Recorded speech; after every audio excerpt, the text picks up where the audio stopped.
امریکا په سرعت وځي او طالبان غوري وهي. لاس انجلس ټایمز لیکي له هغه وخت راهیسې چې د ټرمپ ادارې د طالبانو سره د دوحې موافقه لاسلیک کړې ده، امریکا تقریبا ټول نظامي عملیات بند کړي دي. د امریکا د فیصلې طالبانو ته اجازه ورکړې ده چې پر افغان عسکرو حملې زیاتې کړي.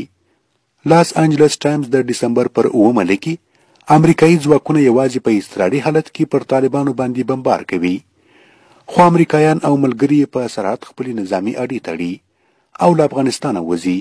اخبار لیکي اوس د کندهار د سترې هوایي اډې حفاظت رومانیایي عسکر کوي. هغوی له اډې څخه قطعا نه راوځي او سخت یوازې او ډارېدلي ښکاري.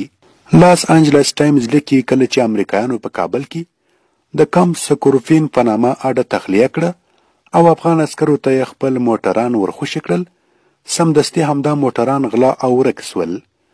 لاس انجلس ټایمز لیکي اکثر افغانان په حکومت کې د پراخ رشوت او اختلاس څخه شکایت کوي. د کابل حکومت تر غوږو پورې په فساد کې غرق دی.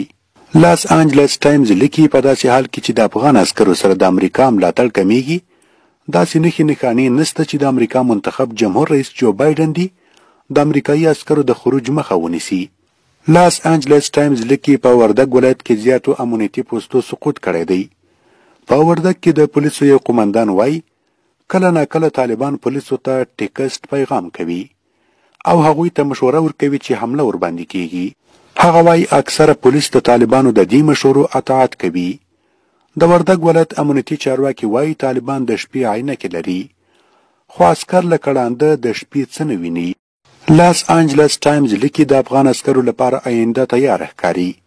د هغوی مهمات او اکمالات کم دي، ځینې پوستې خوشي کیږي. لاس انجلس ټایمز لیکي په عمومي توګه د عسکرو او پولیسو روحیات کمزوري ښکاري،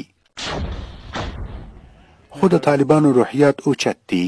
په کندهار کې د طالبانو یو قومندان وایي موږ امریکا ماته کړه، دا زموږ ستره کامیابي ده.